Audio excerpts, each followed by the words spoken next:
Kita berdoa dulu. Bapak, kami mengucap syukur karena pada hari ini Engkau menyediakan hidangan bagi kami berupa firman-Mu. Kami yang mendengarkan firman ini, kami sungguh adalah orang yang sangat diberkati. Kami tahu bahwa Roh Kudus akan berbicara kepada kami, mengajar kepada kami, sehingga setiap kata-kata kebenaran ini memerdekakan kami dan menguatkan kami, membangun kami Tuhan, dan kami tahu kami semakin serupa dan segambar dengan Engkau. Kami tahu bahwa Engkau adalah Allah yang baik buat kami. Kami adalah orang-orang yang lapar dan haus akan kebenaran firman-Mu. Dan perkataan yang disampaikan oleh Pak Yohanes nanti adalah perkataan firman yang penuh dengan kuasa, kasih, dan kebenaran. Amin. Amin.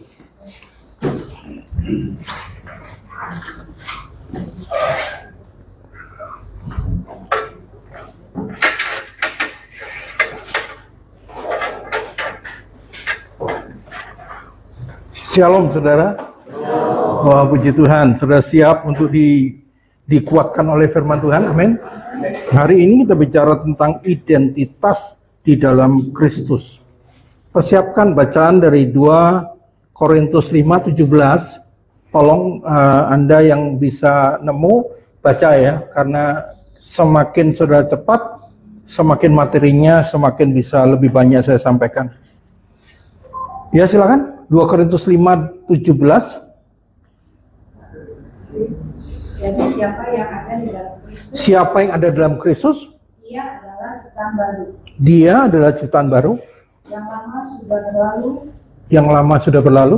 Sesungguhnya yang baru sudah datang. Oke. Ya. Namanya siapa?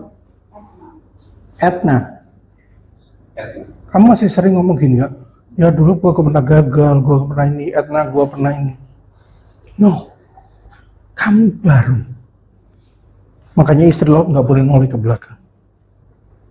Kamu baru.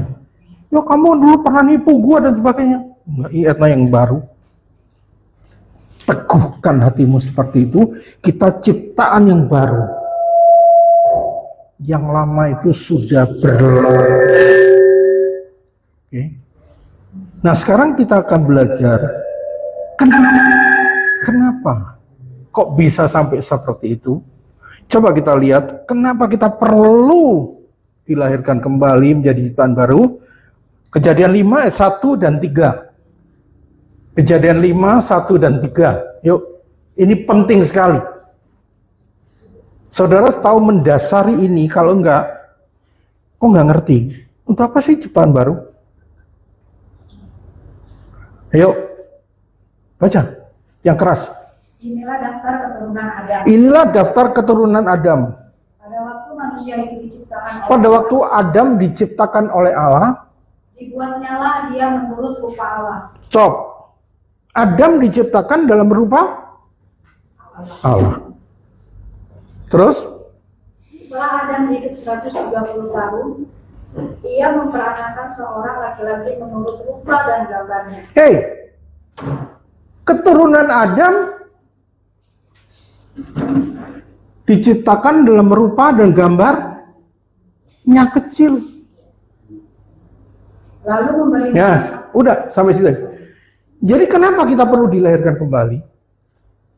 Karena semua manusia itu sudah kehilangan rupa dan gambar Allah.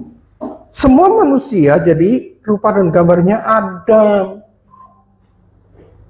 Makanya harus dipulihkan kembali, dilahirkan kembali, supaya balik.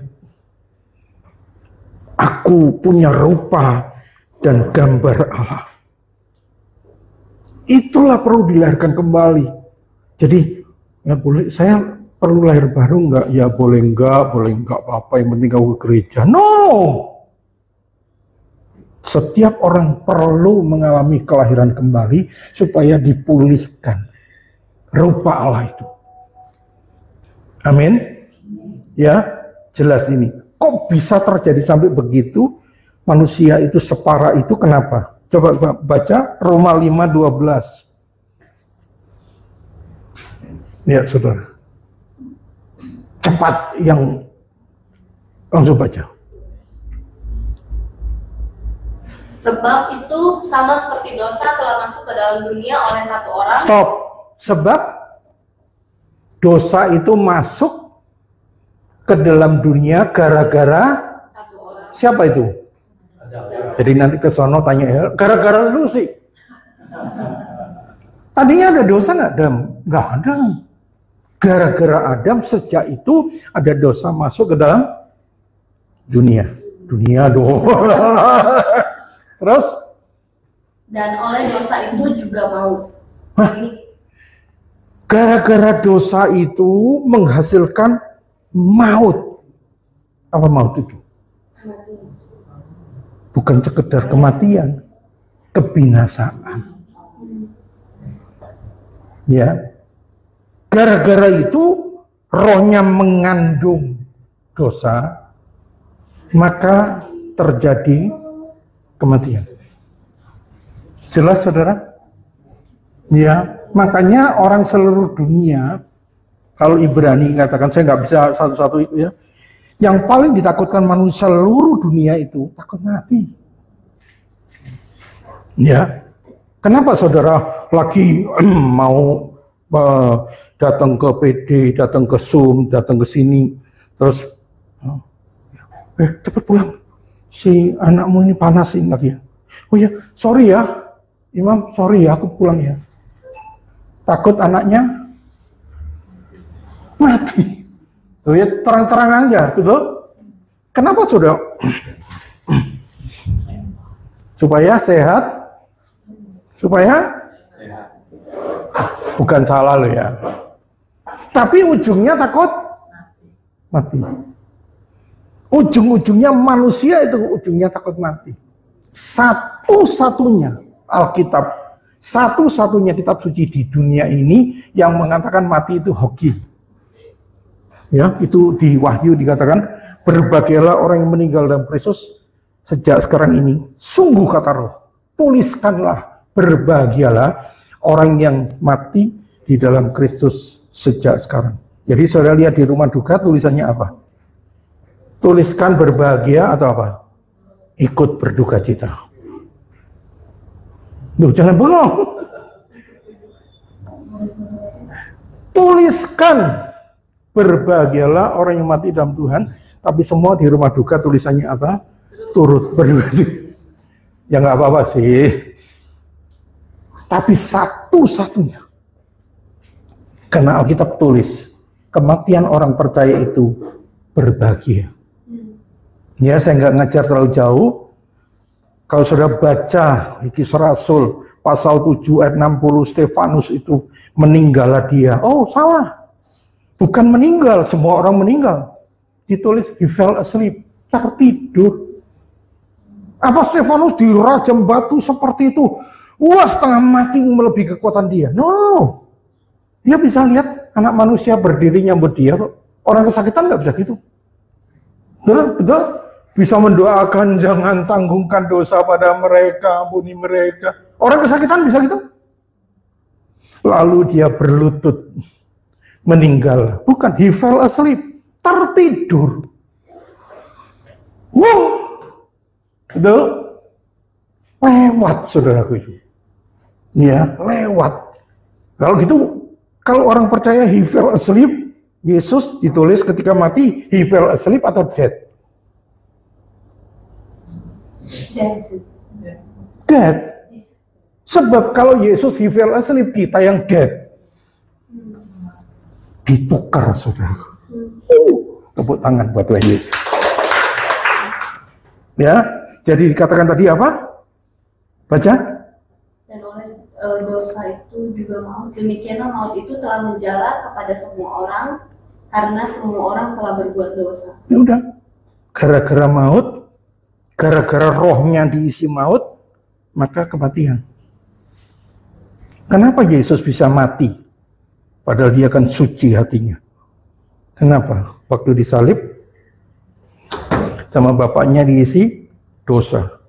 Ya, Yesaya 53, mulai 4. Ya, diisi dosa. Dia yang tidak mengenal dosa, dijadikan dosa karena kita, supaya kita dijadikan kebenaran. Begitu rohnya Yesus diisi maut, dosa manusia, Jadi mengandung maut, 3 jam setelah itu dia bisa mati secara jasmani. Kita bebas. Amin. Pertukaran ilahi itu yang luar biasa. Masa Pak Yesaya 53 mulai 4 sampai 11 tuh, masa Yesus digebuki, Yesus dihancurkan oleh bapaknya, diremukkan dengan penuh sakitan. Itu apa? Bapak waras. Jawabnya apa? Gak ada cara lain, satu-satunya jalan untuk menyelamatkan manusia. Harus Yesus diremukkan dan sebagainya. Kalau saudara teliti baik-baik, Yesaya 53 itu terjemahan ya, ada terjemahan mengatakan begini, yang di Yesus tebus itu bukan sicknesses doang, tapi sicknesses dan pain. Sicknesses itu bicara stripe, tapi ya kita dikatakan bruise. Apa bruise itu? Remuk, memar. Jadi nggak peduli luka luar, luka dalam, amsyong, Yesus sudah lakukan semua bagi kita. Nggak ada yang sulit. Amin. Amin, saudara. Harusnya pencipta lagu bilurnya harusnya apa? Bilurnya harusnya ditulis apa? Remuknya. Bukan bilur di luar stripe, tapi bruise. Mau amsyong, mau apa? Amin. Itulah yang Yesus buat untuk saudara dan saya. Haleluya. Ya, gara-gara maut disitulah. Tetapi saudaraku, dia sudah bayar itu semua. Dia sudah lakukan semua sehingga kita bebas. Nanti kalau sudah baca di Ibrani 10 ayat 1 sampai 4 dikatakan kenapa darah hewan, lembu semuanya nggak bisa menyempurnakan penebusan kita. Sebab apa? Ibrani 10 1 sampai 4. Karena dosa itu nempelnya di mana, Bu? Pak? Di roh. Lembu, sapi ada rohnya nggak? Enggak, itu simbol. Setahun sekali diperbarui, diingetin. Lu masih punya utang dosa, lu mau. Makanya perjanjian lama ngomong darah itu menutupi, ya. Diingetin lagi. Tapi Yesus menebus, selesai. Amin. Berbahagialah kita yang menangkap ini. Tuhan, terima kasih Tuhan, luar biasa. Nah, saudara, hati-hati. Makanya dikatakan jangan makan buah pohon ini, padahal ada jutaan. Jangan makan buah pohon pengetahuan, ketika engkau makan, pastilah engkau mati. Tapi kita masih ngomong apa? Barangkali nggak mati, coba-coba aja. No, kalau firman katakan jangan, ya jangan, saudara. Amin. Kita kan nawar, ya barangkali, siapa tahu, saudara. Pasti mati. Apa yang dilakukan? Pasti mati. Kenapa kok mati? Saudara tahu apa yang terjadi? Colokannya ini dilepas. Waktu Adam sudah berbuat dosa, colokannya dilepas.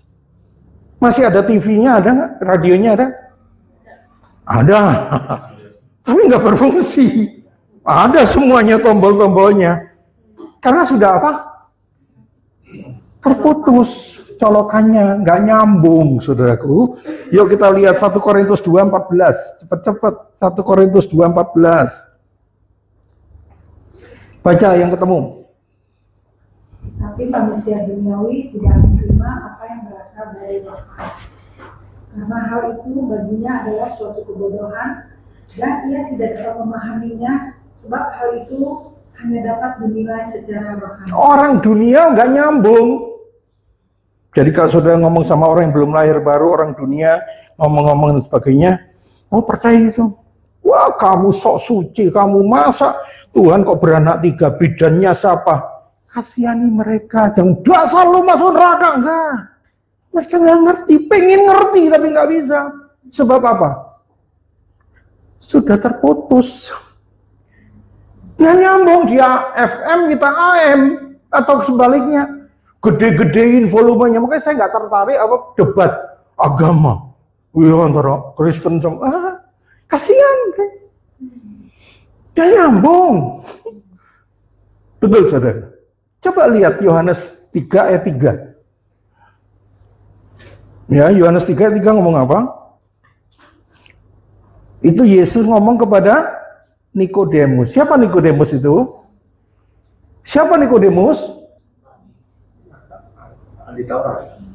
Mister, bagaimana mungkin? Oh iya kan? Ngomongnya kan bagaimana mungkin aku segede ini, gaban ini, masuk ke rahim ibuku lagi. Bagaimana mungkin? Tuhan katakan apa? Kamu harus dilahirkan kembali, sebab kalau enggak, tolong baca. Nggak bisa melihat kerajaan Allah. Coba baca. Aku berkata kepadamu, sesungguhnya jika seseorang tidak dilahirkan kembali, ia tidak dapat melihat kerajaan Allah. Nah, di terjemahan bahasa Indonesia, kalau orang tidak dilahirkan kembali, tidak dapat melihat kerajaan Allah. No, no, no. You cannot see the kingdom of God. You cannot see, itu bukan melihat. Kalau saudara ngomong sama orang barat, yes, I see. Apakah? Ya, saya lihat gitu, Pak. Hah? Kalau kita ngomong sama orang barat, orang beli, yes, I see. Apakah dia lihat? No. Ya, saya ngerti. Jadi orang yang tidak dilahirkan kembali, dia nggak ngerti, saudaraku. Kasihan mereka. Harus apa? Ngalami, dipulihkan kembali, maka nyambung. Oh, baru tahu. Wih, Tuhan itu baik. Selama putus nggak bisa, harus nyambung dulu. Haleluya. Engkau sudah nyambung nggak? Dahsyat. Tuhan, terima kasih. Engkau bisa ikut DI, engkau tetap hadir 2-3 kali sampai hari ini. Waduh Tuhan, nyambung. Haleluya. Amin. Nah saudara, kalau engkau mengerti ini, kelahiran kembali itu karya Roh Kudus sepenuhnya. Kapan baru terjadi itu? Perjanjian Lama? Kapan baru terjadi? Lahir baru. Perjanjian baru. Kenapa? Kok baru perjanjian baru? Ada penebusan Kristus. Kenapa? Ada penebusan Kristus. Iya, karena apa maksudnya? Kolose 1 ayat 18. Ayo. Kolose 1:18. Pak, banyak ayat, Pak. Nggak apa-apa. Ialah kepala tubuh, yaitu jemaat. Ialah yang sulung, yang pertama bangkit dari antara orang mati, sehingga ia yang lebih utama dalam segala sesuatu. Yang pertama bangkit dari antara orang mati, bangkit apanya? Ia yang pertama bangkit dari orang mati. Terus ya berarti Yesus bangkit sendiri. Oh, bahasa Inggrisnya apa? Ada yang punya? The firstborn from the dead. Firstborn, born itu lahir. Pertama kali Yesus dilahirkan kembali, yang pertama kali. Berarti sebelum Yesus lahir baru, ada orang yang bisa lahir baru? Ada orang yang boleh manggil Allah itu Bapak? No. Berbahagialah saudara, yang kita bisa memanggil Abba, ya Bapak. Rasul-rasul itu bisa manggil Allah itu Bapak? No, paling Bapak Abraham. Makanya bersyukur untuk kebaikan Tuhan. Ya, karena Yesus yang firstborn, banyak ayatnya. Ya, Wahyu 1 ayat 5 juga sama. First begotten. Yesus yang pertama kali. Sebelumnya nggak ada orang lahir baru. Termasuk rasul-rasul. Kita ini luar biasa loh. Ya, saudaraku, yuk kita lihat sebentar Roma 8, 14-17. Tolong baca. Yuk. Cepat. Ayat 14, semua orang yang diikuti doa Allah adalah anak Allah. Sebab kamu tidak menerima roh perbudakan yang membuat kamu menjadi takut lagi. Kenapa? Kok roh perbudakan yang membuat kamu takut? Apa ini maksud? Hukum Taurat. Takut.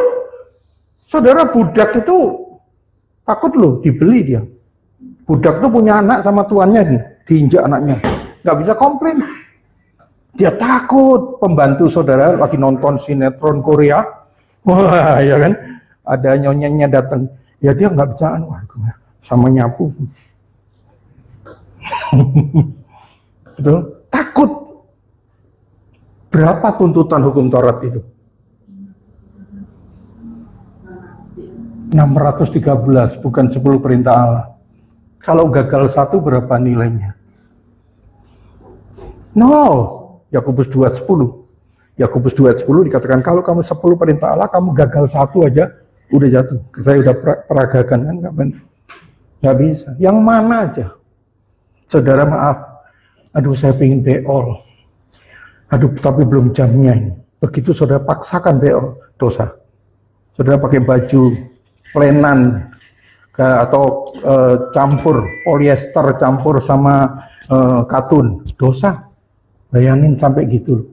Mereka takut seperti roh perbudakan. Baca lagi. Tetapi kamu telah menerima roh yang membuat kamu anak Allah, yaitu oleh roh itu kamu berseru, ya Abba, ya Bapa. Roh itu bersaksi bersama-sama dengan roh kita bahwa kita adalah anak-anak Allah. Dan jika kita adalah anak, maka kita juga adalah ahli waris.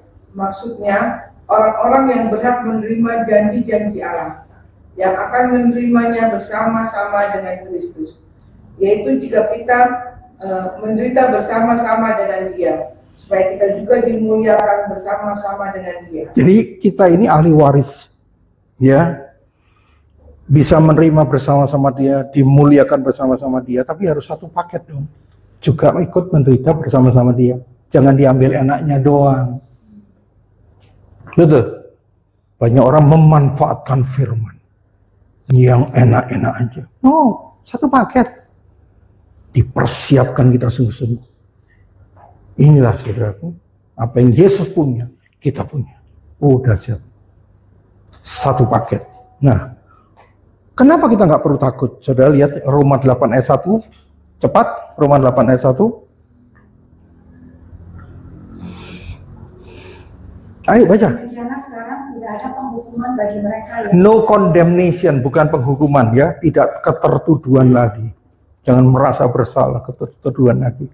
Makanya kalau saya tahu pembimbing rohani saya ya, atau Pak Irwan kalau mengadakan perjamuan kudus, dia nggak ngomong, mari saudara sadari dosa-dosamu. Gitu. Bukan sadar dosa, sadar kebaikan Tuhan. Inilah peringatan kematian, supaya engkau mendapatkan apa yang sudah aku kasih kamu. Itu loh, kebalik. Ayo, saya berdosa. Saya sungguh berdosa. No. Teruskan. Ya. bagi mereka yang ada di dalam Kristus Yesus. Bagi mereka yang dalam Kristus Yesus. Terus, tadi yang Bapak ya, tolong tadi diulangi. Demikianlah sekarang tidak ada penghukuman bagi mereka yang ada di dalam Kristus. Tidak ada penghukuman lagi orang yang berada dalam Kristus Yesus. Kenapa saudara? Alasannya Kolose 2, 13 sampai 14. Kolose 2, 13, 14. Kenapa alasannya kok nggak usah takut condemnation, tertuduh? Kenapa? Ayo. Kamu juga meskipun dahulu mati oleh pelanggaranmu Meskipun kita dulu mati oleh pelanggaran, terus dan oleh karena tidak disunat secara lahiriah, telah dihidupkan Allah bersama-sama dengan Dia, sesudah Ia mengampuni segala pelanggaran kita. segala pelanggaran kita diampuni. Terus Dengan menghapuskan surat hutang, perhatikan, dengan menghapuskan surat hutang yang oleh ketentuan-ketentuan hukum mendakwa dan mengancam kita. Wih, terus Dan itu ditiadakannya dengan memakukannya pada kayu salib. ruang sidang, saudara duduk di kursi pesakitan. Hakim yang mulia, Bapa di sorga. Sebelah kiri penuntut umum, jaksa penuntut umum, iblis, musuh. Sebelah kanan pembela kita, Yesus. Saudara ketakutan. Oh, jaksa penuntut umum ngomong, Pak Hakim, saya saksi, saya melihat orang ini lakukan perzinahan, ini mencuri, dia lakukan ini. Waduh, kok tahu? Iya, waktu itu hari Jumat, jam sekian, saya tahu itu dan sebagainya. Waduh tahu. Dia lakukan perzinahan ini. Ya, waktu istrinya hamil, dia lakukan ini. Ya, ini. Waduh, tahu. Terus pembela kita ngomong gini, tenang aja. Tenang aja. Minta alat buktinya dibuktikan. Yang mulia, saya mohon, dia nuntut jaksa penuntut umum, tolong dibuktikan alat buktinya ada atau enggak. Bingung dia. Tadi dikatakan alat buktinya sudah dipakukan di kayu salib, nggak ada lagi surat yang mengancam kita. Dia bilang, lu simpan, enggak aku simpan. Hakimnya langsung, dok, dibebaskan murni sebab tidak terbukti bersalah. Haleluya. Coba lihat Ibrani 10 ayat 10. Supaya kau tahu identitasmu yang sebenarnya. Enggak dibodohin, didustai iblis. Kamu sudah gagal, kamu nggak bisa. Baca keras. Dan karena kehendaknya inilah kita telah dikuduskan kita telah dikuduskan satu kali untuk selama-lamanya oleh persembahan tubuh Yesus. 14. Sebab oleh satu korban saja ia telah menyempurnakan untuk selama-lamanya mereka yang ia kuduskan. Oleh korban persembahan yang sempurna satu kali selesai. 17. Dan aku tidak lagi mengingat dosa-dosa dan kesalahan mereka. Saya pernah khotbah, saudara. Kita akan bahas hari ini satu kelemahan Yesus. Wah, ini sesat ini pembicara. Yuk kita buka ayat ini. Yesus itu punya satu kelemahan, pelupa. Lupa apa? Dosa-dosa kita. Amin. Tadi katanya komplain. Jadi kalau misalkan, saya kan pernah lakukan ini, Yesus lakukan. Kapan gua nggak ingat tuh? Nggak tahu, gua nggak ingat sama sekali. Masa sih lu? Dia pelupa, dia lupakan, tidak ingat-ingat. Jadi kalau iblis ingatkan saudara, katakan tolak dalam nama Yesus, no condemnation. Amin. Tepuk tangan buat Tuhan Yesus. Betul saudara? Engkau harus mengerti, dan keselamatan saudara ini bukan cuma dijamin. Coba lihat Efesus 1 13 sampai 14. Efesus 1 13 14. Cepat baca. Di dalam Dia kamu juga, karena kamu telah mendengar firman kebenaran, yaitu Injil keselamatanmu. Di dalam Dia kamu juga, ketika kamu percaya, dimeteraikan dengan Roh Kudus yang dijanjikannya itu. Dimeteraikan, terus? Dan Roh Kudus itu adalah jaminan bagian kita sampai kita memperoleh seluruhnya, yaitu penebusan yang menjadikan kita milik Allah untuk memuji kemuliaan. Dijamin sama Roh Kudus, dimeteraikan keselamatan kita itu. Masih bisa nggak selamat? Dimeteraikan itu disil, saudaraku. Udah nggak bisa tercemar lagi. Mulai pikiran kita jatuh dosa, nggak bisa. Tembus roh kita. Oke? Udah nggak bisa. Inilah Tuhan. Jelas saudaraku? Dijamin, nggak bisa. Dijamin, dimeterai, dilak, disil, parafin. Coba saudara lihat. Barangkali nanti sampai umur 70 dijaminnya. Enggak, lihat. Filipi 1 ayat 6. Filipi 1 ayat 6. Filipi 1 ayat 6. Akan hal ini aku yakin sepenuhnya, yaitu Ia yang memulai pekerjaan yang baik di antara kamu. Dia memulai pekerjaan baik di antara kamu. Terus? Akan meneruskannya sampai kepada akhirnya pada hari Kristus Yesus. Saya kadang-kadang ngomong kayak lagunya orang Omai Rama, dia memulai, kau yang mengakhiri ya. Sampai akhirnya dijamin, saudara. Nggak perlu khawatir kamu. Amin. Jangan pernah putus asa. Lu nggak ada harapan, no. Tuhan ngomong apa? Sekalipun dosamu Sekalipun dosamu merah seperti kermisi. Dosamu merah seperti kermisi. Tapi di tangan Tuhan, oleh penebusan Kristus, jadi apa?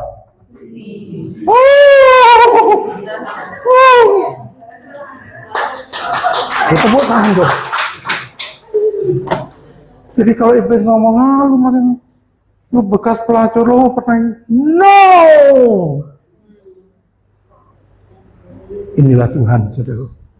Kebaikan Tuhan, kalau kau jatuh cinta sama Tuhan, apapun kau lakukan. Dan tidak terasa berat. 1 Yohanes 5 ayat 3. Itu kasih pada Allah, perintahnya nggak berat. Mau ngasih persembahan, ngasih apapun, nggak berat. Dan Tuhan mau, kamu memberi bukan terpaksa. Betul? 1 Yohanes 5 ayat 3. Baca. Sebab inilah kasih kepada Allah, yaitu bahwa kita menuruti perintah-perintahnya. Perintah-perintahnya itu tidak berat. Nggak berat. Nggak berat. Makanya digembar-gemborkan, wah itu perpuluhan lu, Taurat, wah ini gitu. Wah, jangan lihat itu. Ya, waktu engkau tergerak memberi sukacita, itu yang Tuhan mau. Haleluya. Nah, sekarang saya akan lihat status kita ini siapa? Status kita ini. Yuk lihat Roma 3 ayat 10. Posisi kita itu. Roma 3 ayat 10. Baca baik-baik. Seperti ada tertulis. Tidak ada yang benar, seorang pun tidak. Berarti di dunia ini berapa golongan manusia, Bu? Ayo dong. Satu. Apa? Benar. Dua orang berdosa. Satu golongan manusia, semua itu cuma satu golongan. Manusia, orang berdosa. Ayat 23. Diketeguhkan lagi. Karena semua orang telah berbuat dosa dan telah kehilangan kemuliaan Allah. Oke. Ayat 24. Oleh kasih karunia telah dibenarkan dengan cuma-cuma karena penebusan dalam Kristus Yesus. berarti ada berapa golongan sekarang? Dua. Di dunia itu isinya orang berdosa atau orang benar. Tapi jangan saudara terus besok ngomong tetangga, lu orang berdosa, jangan, ya, jangan begitu. Tapi kita cuma tahu, nggak ada kok orang setengah benar, nggak ada. Berdosa atau benar. Itulah saudaraku, orang dalam Kristus seperti itu, betul-betul ya. Nah, karena apa? Bapa telah memberikan anaknya supaya kita dijadikan kebenaran. Ayatnya di mana? Hafalan 2 Korintus 5 ayat 21. Baca baik-baik. 2 Korintus 5 21. Yesus yang tidak mengenal dosa. Ayo. Dia yang tidak mengenal dosa telah dibuatnya menjadi dosa karena kita, supaya dalam Dia kita dibenarkan oleh Allah. Yesus yang nggak ikut apa-apa, dia suci, dia nggak kenal dosa, dijadikan oleh Bapaknya diisi dosa, supaya kita diambil kebenaran Yesus, kita digunakan, diberikan pada kita pakai jubah kebenaran.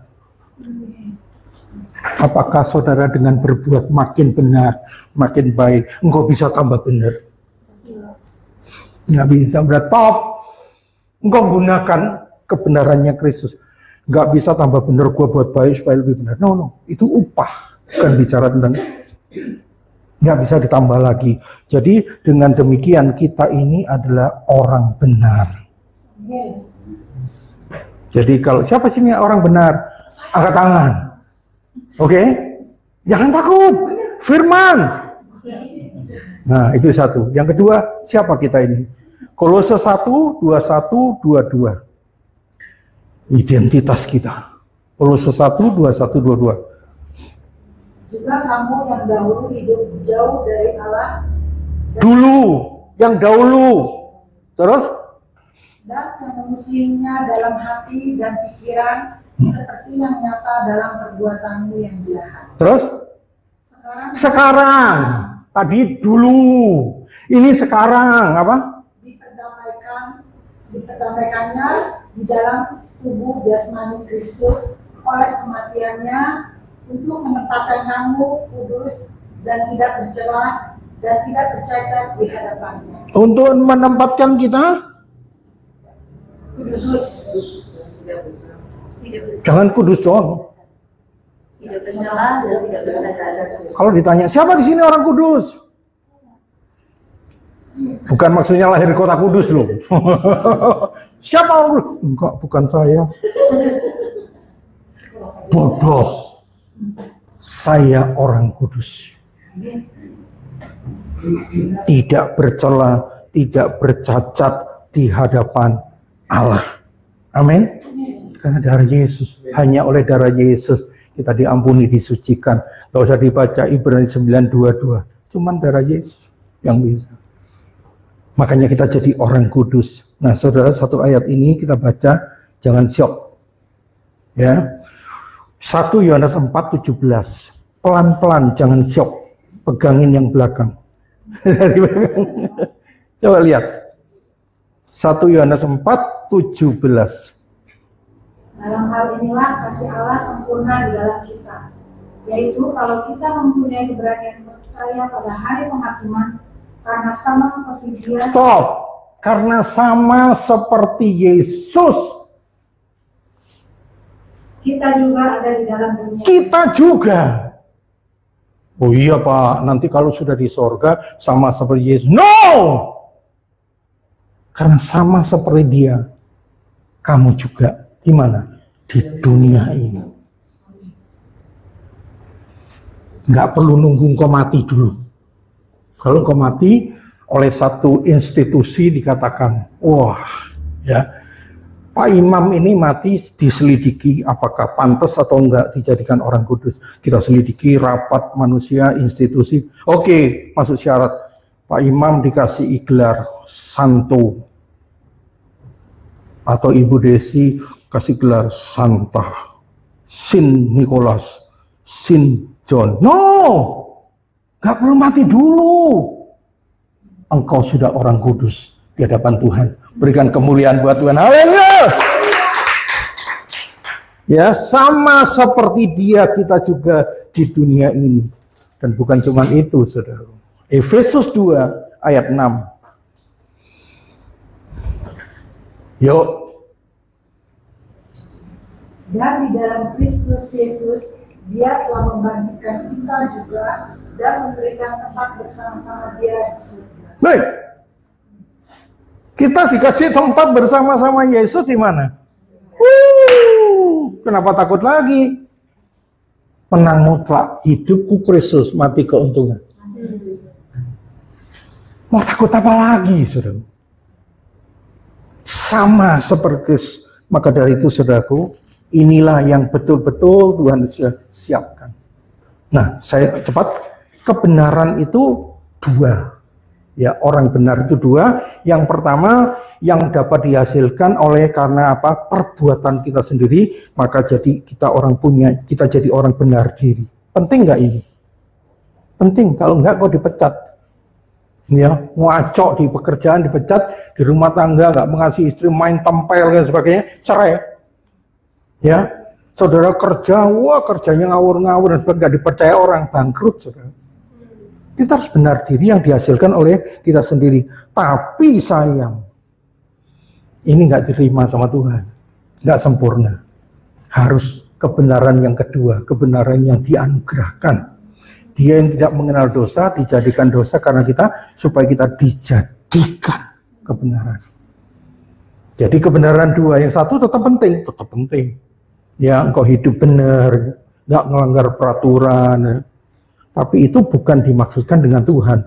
Makanya saudara kalau tahu, ya, saya tahu ini, anggap aja gambar yang vertikal. Ini kasih karunia, hukumnya sudah beres, kasih karunia.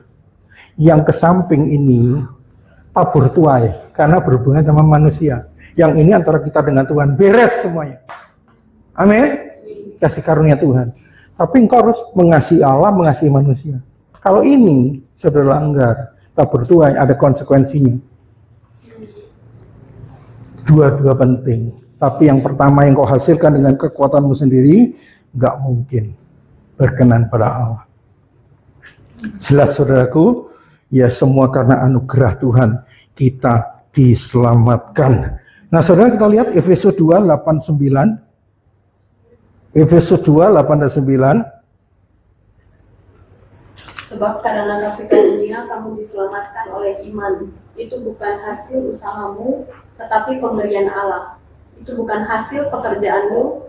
Jangan ada orang yang memegahkan diri. Jadi keselamatan itu kita diselamatkan oleh apa? Ngawur. Oleh iman. Ngawur. Kita diselamatkan oleh apa?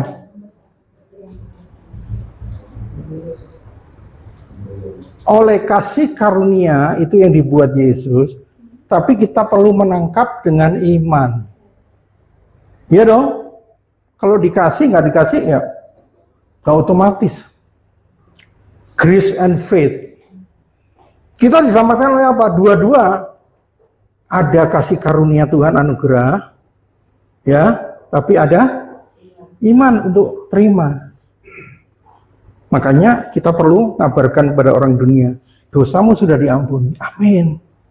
Terima Tuhan Yesus. Amin. Selesai. Bukan diselamatkan oleh iman. Apa kalau nggak ada kasih karunia, nggak ada anugerahnya, yang ditangkap diimani apa? Kalau cuman kasih karunia saja, kita nggak nangkep dengan iman, ya nggak selamat. Oke. Jadi setelah kita diselamatkan, ayat 8 dan 9 tadi, ayat 10-nya apa? Baca. Karena kita ini buatan Allah, diciptakan dalam Kristus Yesus. Karena kita ini buatan Allah, diciptakan dalam Kristus Yesus Untuk melakukan pekerjaan baik. Untuk melakukan pekerjaan baik, terus Yang dipersiapkan Allah. sebelumnya.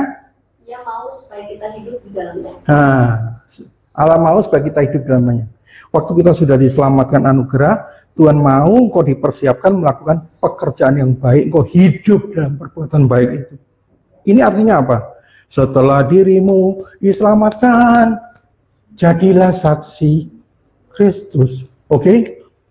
Jadi saudara, orang sakit, dia harus olahraga supaya sembuh, atau orang sakit ini disembuhkan dulu, setelah sembuh dia bisa beraktivitas untuk berolahraga. Yang benar yang mana? Sembuh dulu. Manusia itu nggak bisa dengan perbuatan baiknya terus supaya selamat. No. Oke. Dia mesti apa? Diampuni dosanya, diselamatkan, baru dia perlu bersaksi. Apakah Abraham juga begitu? Ya. Kalau sudah lihat baik-baik, Abraham itu, ya, Abraham itu waktu ketemu sama Tuhan dikatakan begini, Abraham percaya, ya, aku percaya. Oleh karena dia percaya, maka saat itu juga dibenarkan oleh Tuhan. Isaknya udah lahir belum? Belum. Waktu dia percaya, dibenarkan. Pasal 21 baru Ishaknya lahir. Setelah Ishak lahir, baru pasal 22, Tuhan ngomong, serahkan kepadaku. Tujuannya apa? Dia bapak orang beriman, perlu bersaksi dong di hadapan manusia. Bukan Abraham dibenarkan itu gara-gara dia nyerahkan Ishak, kalau nggak gitu nggak selamat. No, keliru. Kita sudah dibenarkan, kita perlu bersaksi. Oke, nah itulah saudara, jangan kebalik-balik ya, saudara mikir seperti itu. Nah saudara, sekarang sebelum saya selesai, kurang 7 menit ya, cepat ya. Vertikal horizontal, ya, saudara harus hidup setelah kau tahu statusmu, identitasmu sempurna, luar biasa, transformasi Tuhan sudah luar biasa. Sekarang apa yang harus kau lakukan? Hidup dalam firman. Supaya apa? Ya supaya tahu kehendak Tuhan dong. Oke? Hidup dalam firman, engkau perlu hidup dalam doa. Kalau firman tujuannya supaya engkau ngerti kehendak Tuhan, kenapa perlu hidup dalam doa? Supaya memampukan engkau melakukan firman. Jangan seperti orang Farisi atau orang, wah doa supaya dilihat orang, sudah gitu amin. Enggak, doa ini untuk kita menjadi pelaku firman perlu doa. Tapi kita perlu komunitas, fellowship, kayak gini. Persekutuan. Tujuannya apa? Halo? Tujuannya apa? Supaya engkau nggak gampang jatuh. Oke? Nggak sampai jatuh kan? Gandeng tangan kan? Satu lemah, satu dikuatkan. Pak, saya sudah Pak. Hidup dalam firman, hidup dalam doa, hidup dalam persekutuan, saya aktif. Jadi nggak usah ini Pak, dalam pelayanan, nggak usah. Cukup nggak? Kenapa nggak cukup? Prakteknya mana? Tiga-tiga ini vitamin buat kita.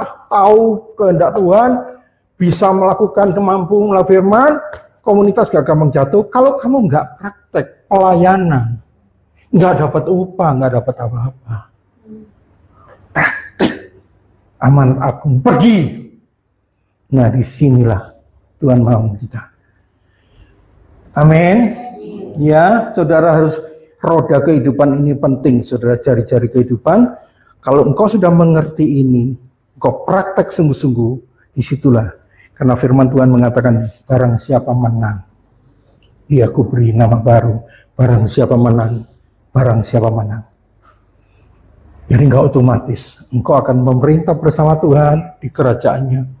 Engkau akan diberikan mahkota, engkau akan diberikan jubah, bukan jubah, baju pesta, kau jadi mempelai. Engkau ketika rapture, engkau akan diangkat bersama-sama dengan Tuhan. Penutup saya, waktu nanti di kekekalan masih ada air mata lagi. Kok nggak ada? Kita ngomong ada kok. Aku akan menghapus air mata. Kenapa kok nyesel? Nyesel. Kenapa dulu gua ikut pelayanan?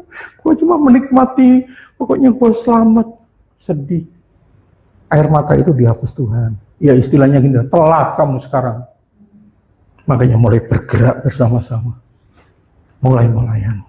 Karena kita sudah dibenarkan, dikuduskan, diselamatkan untuk kemuliaan Tuhan. Amin.